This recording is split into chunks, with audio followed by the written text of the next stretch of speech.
Oh, man, there is just so much going on. I got an email from Our Revolution. This was from Shannon Jackson at Our Revolution. I just, you go to ourrevolution.com and sign up, and you get these things. Tom, Jay Clayton, who Donald Trump has nominated for chairman of the Securities and Exchange Commission, has spent his career as a Wall Street insider lobbying for Goldman Sachs and Barclays Bank.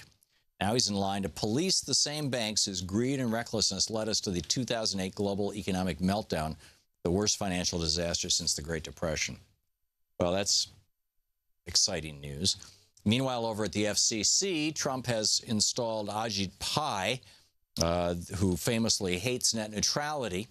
John Nichols writing about this in The Nation. Trump's net neutrality-hating FCC chair is already gutting public interest regulations. Michael Copps, who was the former commissioner of the chairman of the Federal Communications Commission, said this is what government by billionaires and special interests looks like. Ajit Pai used to be Associate General Counsel for Verizon. Now he's the head of the FCC, which regulates Verizon.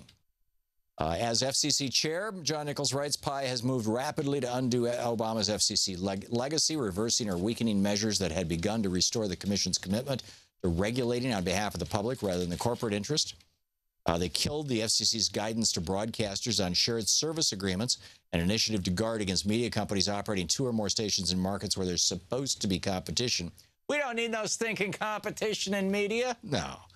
In a second case, Pai pulled the FCC's set-top box proceeding. This would have allowed you to buy the decoder, the thing that converts your cable line into TV for your TV, from competing companies. Oh, what a novel idea. No, sorry, Republicans don't like competition. They like monopoly. Pai also undermined a program to protect prisoners from profiteering off their calls home and scrapped a plan to expand broadband access for low-income families because, after all, people who are in jail and people who don't have a lot of money, if you're a Republican, who gives you don't give a damn about them. They're Republicans.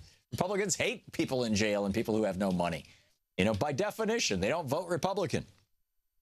Pai set aside orders that made it easier for the FCC to sanction broadcasters who violate the agency's political advertising disclosure rules.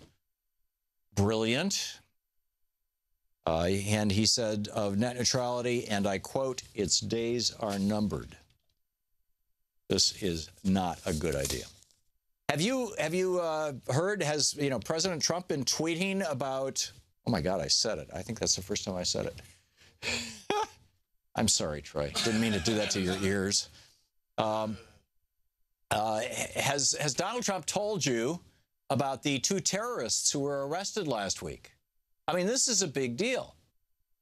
On Wednesday of last week, a terrorist was arrested for plotting a mass shooting. Now, here's the problem. He was a white guy. His name was Benjamin McDowell, and he was going to do a mass shooting of blacks and Jews. And on Thursday of last week, this guy was arrested for plotting to plant 10 bombs at Target stores up and down the East Coast. Because Target, lets trans people in their bathrooms, I guess. His name is Mark Burnett. They are not Muslims. They are not refugees. This is from the Occupy Democrats. Not Muslims, not refugees, not immigrants, not black or brown, white Americans. Trump has not mentioned either of these men. America, this is what hypocrisy looks like. Meanwhile, I get an email from the team Trump. Thomas, 16 liberal senators introduced a bill last night seeking to stop President Trump's executive order on immigration and to make America less safe. This is your chance to tell Tammy Baldwin, Bernie Sanders, Cory Booker, Kirsten Gillibrand, and the other radical liberals behind the bill that the American citizens want policies in place that protect our borders and keep America safe. I get a couple of these a week from Trump and Team Trump, saying, please sign the petition. Of course, you sign the petition, and then it says, please give us money, because this is Trump's campaign.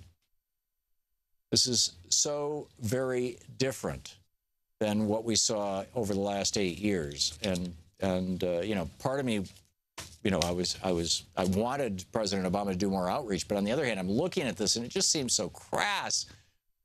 On the other hand, what if it's politically effective? I mean, that's the problem. And finally, Greg Sargent over at the Plumb Line, I retweeted his tweet this morning talking about his article in the Washington Post today. Trump has a secret backup plan to kill Obamacare. It's actually brilliant. And he's basically saying, Trump could just let Obamacare fail. What Greg Sargent fails to point out in his article, which is why I retweeted it and added the link to the New York Times article about Marco Rubio from a year and a half ago, is that it was Republicans who defunded the risk corridors. In other words, took away the safety net for the health insurance companies that has caused the health insurance companies to, number one, pull back from a lot of states, and number two, have to raise their rates. So anyhow, just wanted to share those things with you.